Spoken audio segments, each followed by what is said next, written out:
I am an avid seeker of the unexplained. As long as I can remember, the things that scared most kids simply fascinated me. So as an adult, I came to seek out locations that were reportedly haunted. In one instance, in South Carolina, I had an exciting visit to an old mental institution that had more than its share of stories of unexplainable happenings. Not all of these places are open to the public for tours, so at times, you have to be careful. This was one of those buildings that had been blocked off for safety concerns because of the damage to the building. Between the rotten floors, the roof, and other various dangers, if you weren't careful, you were likely to hurt yourself. Although off limits, the place did have regular visitors to it, from the kids from the college looking for a thrill to the fellow thrill seekers like myself that wanted to experience something unexplainable. In this case, I went with my friend Chris to explore the place.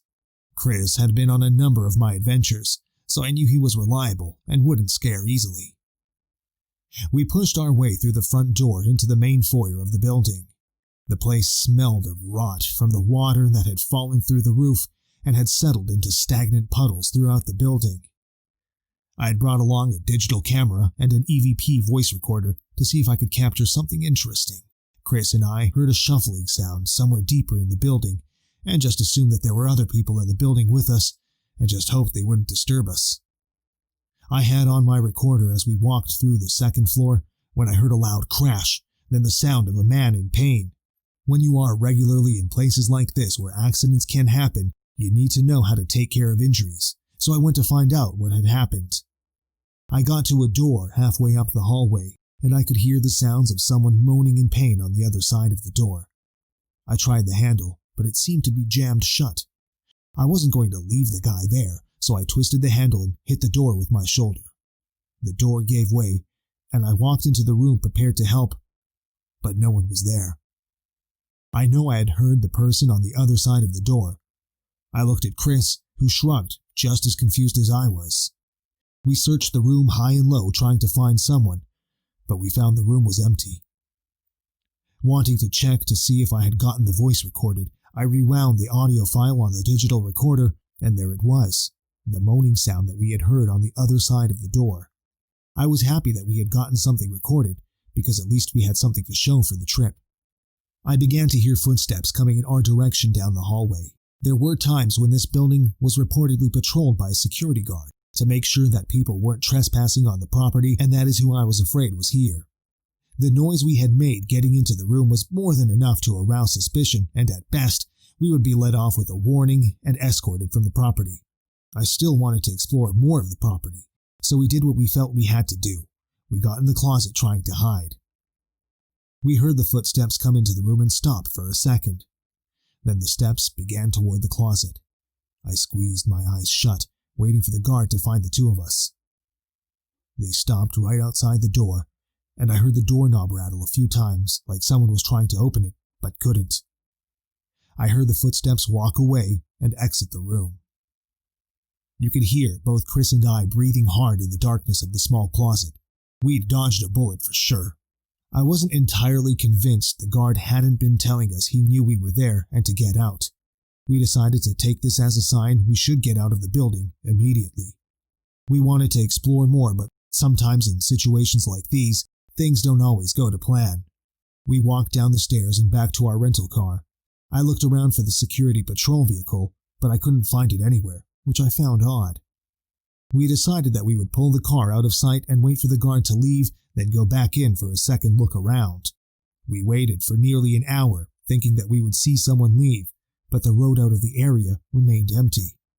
We decided that maybe we had had enough fun in the building after that. There was obviously a presence in there from our experiences. Between the recording of the moaning and the footsteps coming up and rattling the knob on the closet, we were more than satisfied with the trip.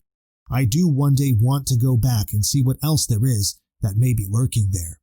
When you are dealing with so much pain, loneliness, and sadness, such as that in a sanitarium, you never know what kind of entities you may come into contact with.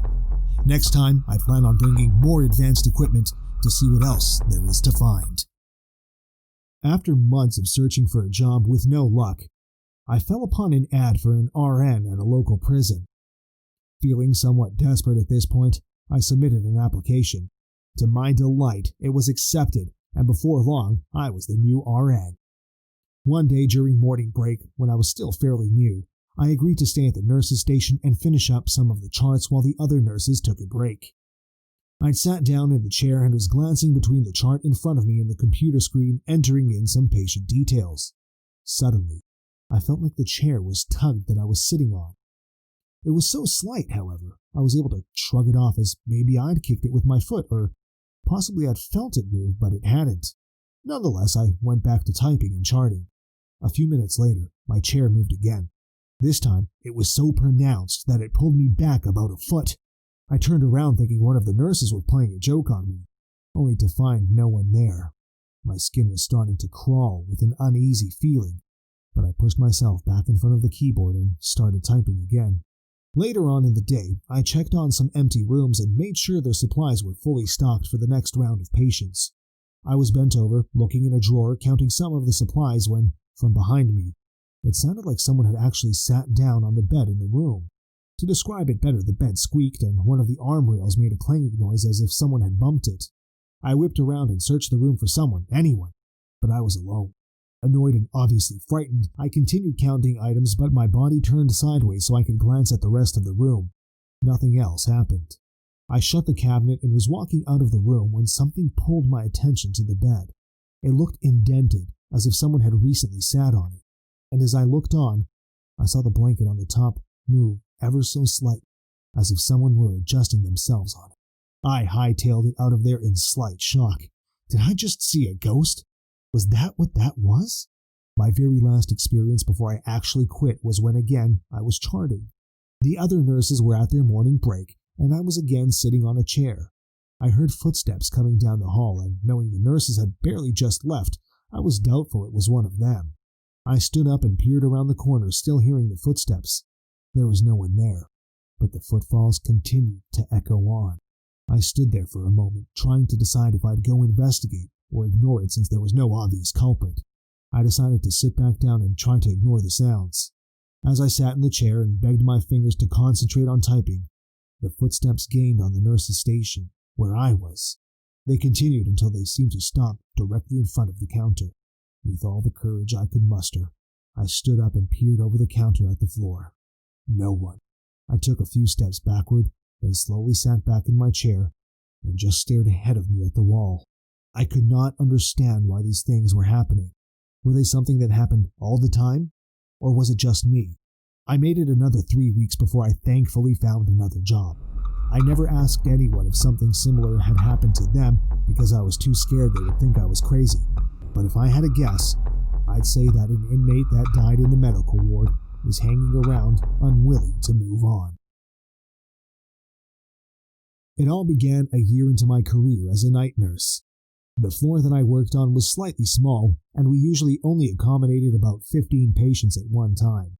One evening, as I'm making my rounds and taking vitals of some of the patients before dimming their lights and letting them get some sleep, it happened. I was in room 15, right at the end of the hallway, next to an emergency exit door. I had barely taken 3 steps into the room and was flipping through the clipboard of patient notes when a familiar voice jolted my attention. "Good evening, Susan." I glanced up from the clipboard and plastered on a huge smile. "Good evening, Grace. How are we doing tonight?" I slowly sauntered to her bedside and put my hand on top of hers as I removed my stethoscope with my other. "Oh, you know," her voice was hoarse and dry, "the usual aches and pains of an old lady." She chuckled and then coughed. I placed my stethoscope on her chest. "Well, it seems like you're improving today." She smiled. "That's always good news." I nodded and placed the stethoscope back around my neck and jotted some notes on her chart. "Indeed it is." I shut the clipboard and headed back to the door to replace it in its holder. When Grace called my name, "Susan?" I turned around abruptly. "Yes, Grace? Aren't you going to introduce your friend?" I furrowed my brow in confusion, then turned to see if anyone was standing behind me. No one was there. Again I faced Grace. "Excuse me?" Grace lifted a shaky finger and pointed towards the door. "Your friend, right there. Is he a new aide?" My heart started to race. She obviously saw something I could not see, but just for good measure I turned yet again, following her finger's direction. The doorway was obviously vacant. Not knowing what to say in response, I faked a smile and left her room. Back at the comfort of the nurse's station, I relayed my experience to one of the other night nurses, Gail. "You know," Gail put her forefinger up to her chin and tapped it in thought, "now that you mention it, there have been some odd things that I've felt in that room." "Really?" I took a seat in the swivel chair and perched my hands in my lap. "Do tell." Gail told me about unexplained scratching noises her and other co-workers had heard coming from that room when it was vacant. And another employee, one night, had sworn he'd seen a shadow at the end of the hallway right outside the room Grace was currently occupying. Am I sure that there was a ghost in the room with me that only Grace could see? No, I'm not. But it sure was a creepy experience that I hope to not repeat. I still work at the hospital, and so far, nothing similar has ever happened to me. When I was younger, no place scared me more to go to than a hospital. The smell of disinfectant and death was something that I couldn't stand and frightened me. One year, my mom took me to Japan to help take care of our aunt who was pregnant. The baby's father had taken off, and she wanted to make sure she and the baby were settled back home before we would come back. One day, my mom asked me to go with my aunt to a doctor's appointment. She had sensed she was going to be busy that afternoon. She knew how I felt about hospitals, but my aunt was 7 to 8 months pregnant at the time, and she insisted that someone go with her. Reluctantly, I agreed. I was trying to keep it together on the ride over, so I didn't see the hospital come into view. When my aunt parked the car, I looked up and I was blown away. The building was huge, which was made that much more impressive by the fact that it wasn't a modern building. The architecture was at least 100 years old, and I would have thought that it was beautiful had I not been so scared to walk through the doors. My legs felt like rubber walking up the steps to the entrance, which was a large set of double doors. I held a door open for my aunt to walk through and followed her in. All around me I saw nurses, doctors, and patients milling about, walking in and out of doors or sitting on the benches lining the walls. As old as the hospital was, there was just as much activity as if it was a modern hospital. Just being surrounded by life and activity pushed aside much of the fear I felt when we had arrived. That didn't stop the goosebumps going up and down my arms from forming. "Is it always this busy when you come here?" I asked my aunt. She gave me a confused look that I couldn't read, and we walked down the hall to the maternity ward. My aunt's appointment took a little over an hour, and we were leaving. I was happy that the trip had been much better than I had anticipated, but I was even more so to be leaving. When we walked out into the hall, all the activity from earlier was gone. Only a few people here and there milled about, giving the building a cavernous feeling. Our footsteps echoed as we walked to the double doors. We pushed them open and walked out into the parking lot. Safe. My aunt and I drove back to her house in silence. There was a tension in the air that I didn't understand. She kept looking at me out of the corner of her eye, but didn't say anything. When we got home, my mom was there. My aunt took her into a bedroom immediately after walking in the door. I wondered if the doctor had given her some bad news, and I had misunderstood the ease of the visit. My mom came out of the bedroom and sat me down on the couch. She asked me to describe what I had seen when we got to the hospital. I told her all about the patients, the doctors, and the nurses I had seen all around me. She listened without saying a word. When I was done, she took a deep breath and said something to me I will never forget. "Sweetheart, I don't want to scare you, but all the people you saw when you went in, they weren't there," she said. I remember not really understanding what she was saying. "What do you mean they weren't there? I saw them," I told her. My aunt came out and sat next to me on the couch. She told me that the entrance that we took was a side door, and most people didn't even go in that way. Nurses and doctors were also scarce in that part of the building. Then she dropped the bombshell. "All those people you saw, I didn't see any of them. That's why I was so confused when you asked if it was always so busy," she continued. "I think what you saw was the spirits of the people that used to work in the hospital and the people that died there." She might have well said I had a third eye in the middle of my forehead. What she was saying seemed ridiculous. They were there. They had to have been. But the more I thought about it, the more scared I became. I remember seeing their faces, but I couldn't remember the color of their hair, the clothes they wore, just their faces. A chill ran down my spine as the statement sunk in. Ghosts? You mean all those people I saw were dead? I asked, afraid of the answer. Most of them, yes, my mom said, taking my hand. For the next hour, my mom and aunt explained that some of the women in our family had the ability to see the spirits of the dead. They told me it was probably the reason for my strong dislike of hospital because of the large amount of energy that could be contained in these buildings. They also explained that this gift is something that we don't talk about to people because of what people had said in the past. I still am afraid to go into hospitals. I now, however, understand why this fear exists. But with understanding hasn't come acceptance. That day changed the world for me. And unless I am forced to go, I will do my best to avoid another visit.